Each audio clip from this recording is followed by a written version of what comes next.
Lesson 8.8, difference of squares.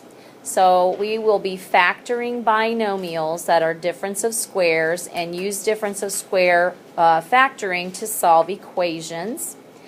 So I kind of mentioned this when we were multiplying binomials together, and I told you that when the binomials had the same exact terms but different signs, the outer inner falls out and you get this thing called a difference of squares because it's a perfect square minus a perfect square. So having that knowledge when you multiply them together, what they look like, it's kind of easy to factor because what you do is you find the square root of the first term and write that in both of these spots, okay? Then you find the factor of the second term, the square root of it, and you write it in both those spots, and then you know to make 1 plus and 1 minus, because if you do outer, you would get negative AB, and inner, you would get positive AB, and when you put those two together, they would fall out. That's what makes a difference of squares. So, factoring these should go very quickly for you, but notice this, just like yesterday, factor out the GCF first. Always should be done. Always factor out that greatest common factor before you do anything else. Okay, so let's try this. B squared minus 9. There is no greatest common factor, so you go ahead and put out your two sets of parentheses. What's the square root of B squared? B. So you put B and B, plus and minus, and what's the square root of 9? 3 and 3. So B plus 3, B minus 3. That's it? That's it. Now, the thing that you have to look at is it has to be perfect squares. Okay? It has to be perfect squares. If it's not going to work. Also, it has to be difference. It has to be a minus sign. If it's a plus sign, that doesn't work. So, just be aware of those two things, that you don't get tripped up by a plus sign and don't even pay attention to it. A plus sign definitely would not work. So would a plus sign just be prime or what? Yes, a plus sign would just be prime unless it had a greatest common factor. Definitely. Okay, 16y squared minus 81z to the fourth, or I'm sorry, z squared. I don't know where I got that fourth. 16y squared minus 81z squared. So we are looking for if there is a greatest common factor. Is there a greatest common factor in 16 and 81? No, there isn't. So we're going to go ahead and try this. 16y squared is a perfect square. What is its square root? 4y. So you put 4y in both those spots. And then 81z squared would be, what's the square root of that? 9z. And then put plus and minus, and you would be done. 4y plus 9z, 4y minus 9z. Question. Olivia. Correct. It's got to be, there's got to be a minus here for this to be a difference of squares. There's got to be a minus there. Okay. Let's go on here a little bit further. Example C, 3b to the third minus 27b. So in that case, is there any greatest common factor? Yes. Yes. What is it? 3. Just 3? Yes. Nope, not just 3. 3b. If you don't take the b out, then it's not a difference of squares either. So first I got to do this, 3b. If I divided 3b out of 3b cubed, what would be left? B squared. Okay, and if I took the 3b out of 27b, what would be left? Minus 9. Okay, so let's go ahead then and look at b squared minus 9. So you have the 3b in front, then you have to factor b squared minus 9, which would be b and b plus and minus 3 and 3. Okay, questions about that? All right, let's check out this next one here.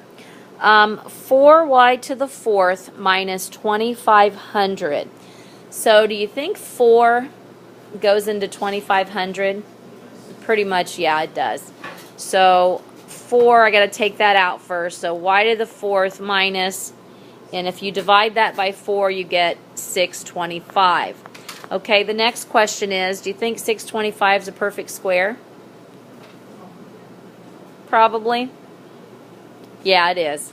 25 times 25 is 625. So here's what's going to happen here. This factors, and that is a difference of squares. What is the square root of y to the fourth, Olivia? Yeah, so y to the second and y to the second. And you put plus minus in there, and when you put plus minus in there, we said the square root of 625 is 25. Now here's the thing. Do you see that anybody recognize that we may not be done? Zach, where? What part? The y's. Not just the y's.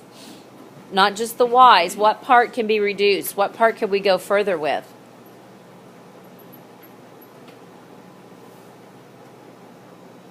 Does anything look like it might work that we could go a little bit further with in that? Definitely not the 4. Okay, I'm not talking about that. But what about in the parentheses? Anything else could go a little bit further? Y squared what? Y squared what?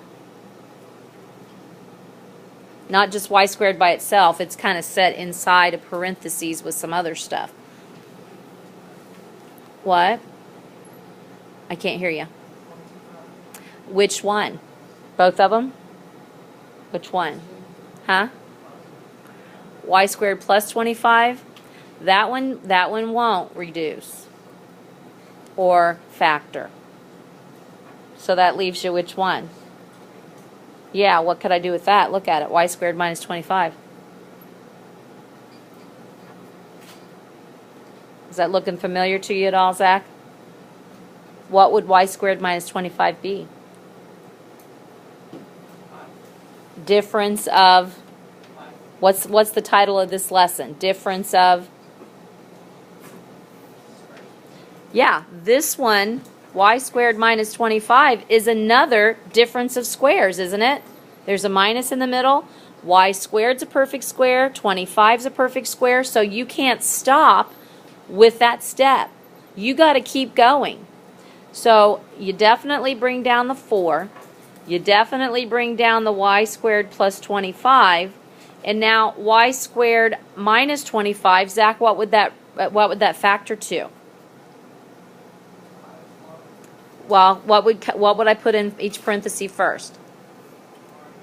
Y's first, and then plus and minus, and then both with 5s. So we had another difference of squares there on the end, y squared minus 25, and that goes further. So y plus 5, y minus 5. This then is finally the final answer, okay?